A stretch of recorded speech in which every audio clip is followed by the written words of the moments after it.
Sometimes the ocean is not just waves. It is a test where a person's courage, hope, and the thin line between life and death stand separated by just one breath, one decision, one moment. And in that very moment, an entire life changes.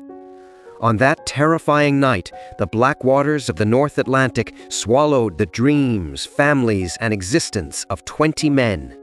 The ocean claimed 20 lives and returned only one. He was no longer just another young sailor.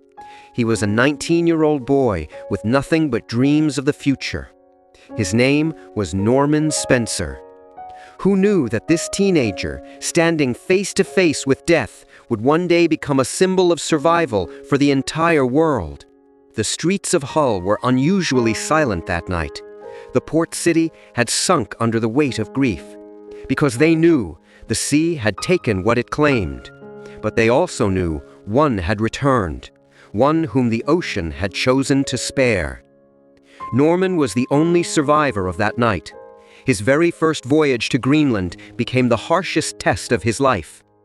After the rescue, he was taken first to Norway, then brought back by a long sea route to Newcastle.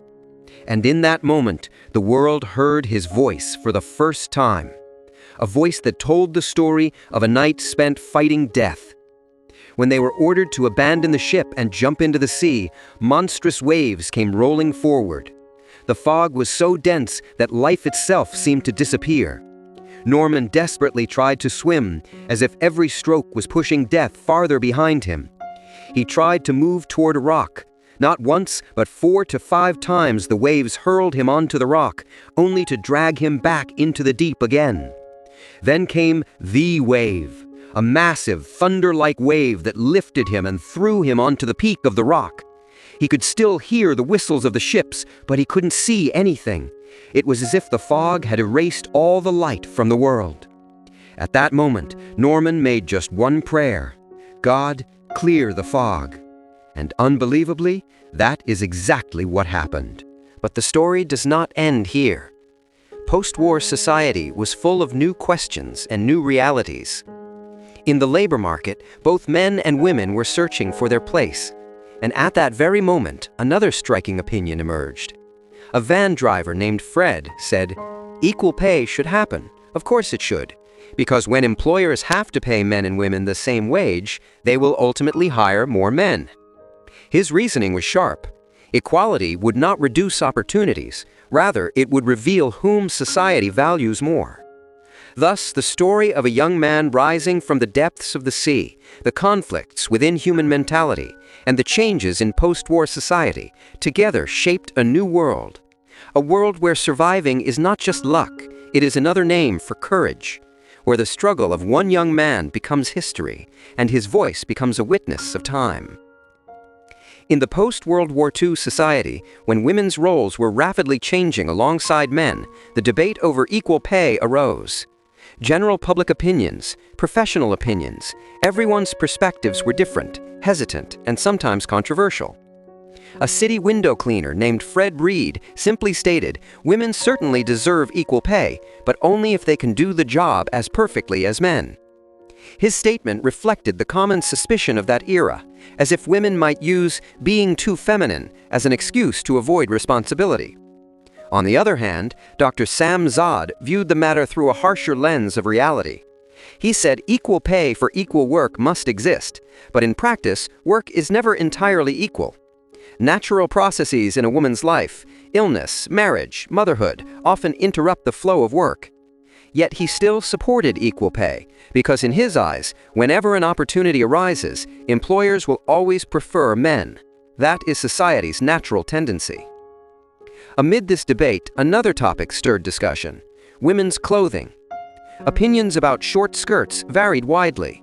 One said, women will always be here, so they look beautiful in short skirts. Another said he enjoys watching a short skirt sway in the wind. And someone else declared directly he does not like such clothing at all. He cannot tolerate it even as fashion. A factory worker viewed the issue from an economic perspective. Her logic was straightforward. Short skirts mean less fabric, and less fabric means less work for the factory. So in her opinion, skirts should be longer so that production increases. On the other hand, another woman argued that on rainy days, long skirts get soaked in water, making shorter clothing far more convenient. Beyond all of this, the real picture of war was surfacing in the lives of returning soldiers. A young soldier, back home after 4 years, felt immense joy. He truly felt fortunate. His family was overjoyed to have him back. But behind the happiness lay the brutality of war. While passing through the Kiel region of Germany, he had witnessed ruins, broken factories, torn railways, devastated towns.